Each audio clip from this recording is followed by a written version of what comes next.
So let's jump into yet again another Transformer Slag podcast Patreon listener question. Once again, if you want to be part of the Transformer Slag podcast Patreon, come join us. Let us know that we're doing a good job here on this crazy podcast. Patreon.com/Protoman. Also, check the description below. We have the link there. Check the pinned comment. Come join us. What does the Patreon get you? What does your hard-earned money get you if you help support us in this craziness? Get your name at the end credit scroll at the end of every segment of every podcast patronage moving forward. You get access to the Transformer Slag podcast Patreon-only Discord, where you get a whole bunch of cool stuff. I mean, we have a whole bunch of subsections on deals in the Transformer world where you could get your toys cheap. We have a rare lore section where you could download cool stuff. And we just have a cool chat. Actually, in the deal section recently, a old Generations Thrilling 30 toy was found in dead stock and is going for cheap money. And you could find out all about that on the deal section of the Discord. Also, depending on what tier you're at, you might even get a little gift in the mail, the old snail mail, something as a thank you for joining the Patreon, depending on what tier you're part of. And, of course, the Patreon listener question. You could ask a question here on the podcast and have it fleshed out. And we have a great one here. Comes from Defuse73 on the Discord, and he wants to know, hey, Protoman, my question is, what are some strategies for identifying authentic Takara-Tomy masterpieces in the secondary market, in particular stuff that has gone after production and has been discontinued?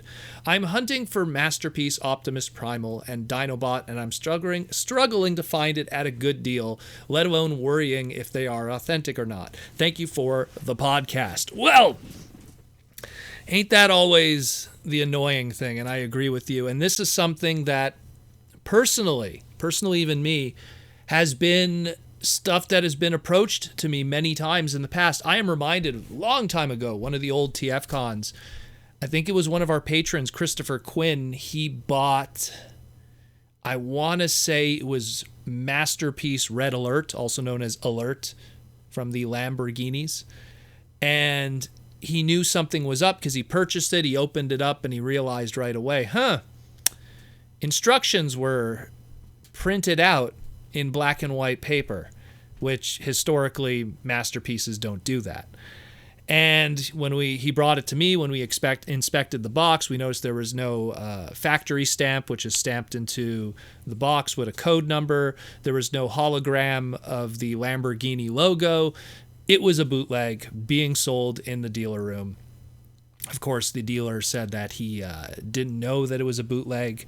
It's happened many times in the past, even some big online retailers that I don't want to name, but at one point they were selling an entire case of stuff not being aware that they were bootlegs. This was like the early days of China really vamping it up and doing bootlegs of the masterpieces and really getting a system down where they weren't just very clearly bootlegs of cheap quality plastic on dubious kind of boxes or card backs. This is like trying to really deceive the audience. Now, in the case of what you're looking for here, specifically the Masterpiece Optimus Primal, aka MP28 Beast Convoy, and the Masterpiece Dinobot, aka MP41 Beast Wars Dinobot. Well, I'll start with the first one. Lucky for you, as of this recording, there is no bootleg of the MP28 Beast Convoy, but there is one coming. Baidu, the terrible hive of scum and villainy of a message board where all the bootleggers congregate and share their evil information, they recently announced that they are working on a bootleg of the MP Convoy, and it's going to be called Captain Orangutan or the King Kong. They're not too sure how they want to use the bootleg name for it yet. It's prototype name. The retail price is going to be 420 RMB, which comes to about $70 to $80 American. And it's aiming for the second quarter of 2021, which is actually coming very quickly. So it's one of those things where if you really want to own the authentic product, unfortunately, what is available to you right now, and I've talked about it previously on the podcast in our Transformer Finance segments. You could check the playlist of that. I talked about Beast Convoy and how his price has been skyrocketing due to just, the demand of Beast characters and stuff like that in that era. Not to mention we were going into Kingdom at the time, so it created a demand for that market, combined with the announcement of a Beast Wars potential live-action movie. A lot of the perfect storm, if you will, to make this product go up in price. So obviously, if there is a demand, the bootleggers go, hey, how do we get in on that?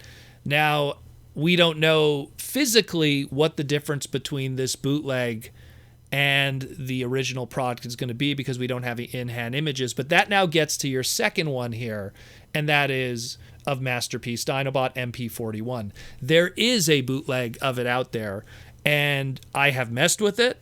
I have seen it in person.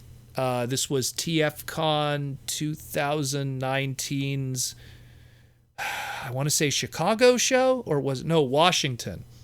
I saw it in person because there was a guy selling a bunch of them, and part of me who likes to own 2 of every Beast Wars masterpiece was almost tempted to buy it because I just wanted to have a Dinobot in beast mode to go next to my full-size one in robot mode. Shout out to Ian McRobbie, by the way, who hooked me up with my official Masterpiece Dinobot all those years ago. Thank you, Ian. But yeah, there is actually a way to tell the difference. Now, the good thing, number one, the box that the bootleg Masterpiece Dinobot comes in, the knockoff, if you will, the KO, it comes in a plain brown box that just says, like, MP41 on it and everything. It's very clearly not, the box itself is clearly not the Masterpiece box. It has foam inserts and all the pieces sit in those foam inserts. Now, in the off chance that the person who's selling it wants to be a little scummy and removes it from the box and says, oh, well, it's a loose Masterpiece Dinobot, and I threw out the box all those years ago. Or alternatively, if he tries to take a box that someone was throwing out and slap this one in there, how would you tell then with the loose figure? Well, there's 2 ways. Number one, the easiest way to tell is the robot mode's head. Because even if it's like somehow you get it in beast mode or whatever and you can't see the robot mode's head, Dinobot's robot mode head is located like, I don't know how to say it, it's in between the legs of the Dino mode. You could just obviously flip a few pieces and check, but if they don't want you to mess with it, let's say they're like, oh, I don't want you messing with it, you might break it, just buy it. Just ask to see the extra head faces, the face plates, if you will, of the robot mode, which would be extra accessories. The easiest way to tell is the original 100% Takara-Tomy version. The eyes are a painted red, while the Bootlegs version is a clear plastic of red that shines light through, if you will. There was some kind of intention so that the eyes could light up in all head sculpts. That's what they wanted to do, but it's the easiest way to tell between the two. There's little subtle differences too, but those are something that, when you're standing in a dealer room and it's hot and there's a whole bunch of people around you and sound, sometimes, you're just not paying attention. But obviously, like the saturation of the lighter skin tone on Dinobot, not like the brown, but the lighter, I guess we'll call it peach kind of color.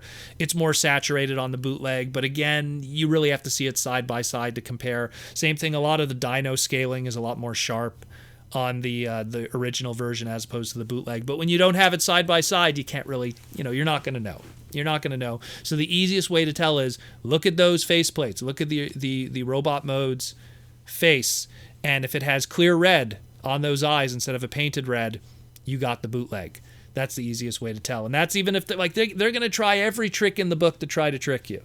Put it in beast mode so they could hide that head. Put it in a discarded Masterpiece box that maybe a friend bought Masterpiece. Dinobot didn't want the box anymore. He throws the bootleg in it. There's all kinds of tricks these guys could do to try to make their money. So that's the easiest way to tell. So I hope that helps with those two. Again, the Optimus Primal, unfortunately, that bootleg is not out yet, so we don't know what the differences are, but we do know that there is one coming. As of this recording, 26th of March, 2021, there is nothing. It's on its way, but it's not there yet. So if anything you're going to buy right now, as of this recording, is going to be legitimate. It's going to be overpriced right now. The market is pretty crazy, but it's going to be legit. In the case of Dinobot, you just got to be careful with what's out there. And again, use the... I'm going to include some images to kind of give a little bit of a comparison and show what it looks like. But, you know, it's nothing too major. It's pretty easy to identify, even if they go out of their way to try to trick you. Aside from that, when it comes to previously existing stuff, it was a lot of the bootlegs stemmed from the Autobot cars, the Datsuns, the Lamborghinis, and stuff like that. Every single one of them has their own unique stories. Again, photocopied instructions, black and white instructions, boxes that don't have the hologram representing the car company that the car is based on, not having the stamp of the packaging from the factories. What that is that there's a stamp that's put on the box, on the black box of masterpieces, that indents into the box itself. The bootlegs don't do that. They're because of, you know, they don't care about what came off the line and the assortment number of the line in case of, you know, all kinds of defects or whatever, to keep track of that. Bootleg companies don't care about that. They just take it off the line and go. So, you know, it really is, it's something where there's so many masterpieces at this point, you'd have to ask me individual ones, and I could let you know what are the little subtle differences. Some of them never had bootlegs. You know, no one ever tried to bootleg Starsaber, for example. You know, so those ones are fine. But in the case of the two that you asked me here, clearly you're a Beast Wars guy, good taste. That's what's happening right now. So hope that gives you a little bit of insight. I hope that helps other people too that might have been interested in diving in on these two characters. They're both very good toys, although we do have some Glorious Kingdom ones also as a budget alternative. But yeah, once again, if you want to be like Defused 73 here and ask a cool Patreon listener question, once again, check the description below, check the pinned comment, patreon.com/protoman. Let us know we're doing a good job, and hopefully we'll see you in the near future as a Patreon listener question.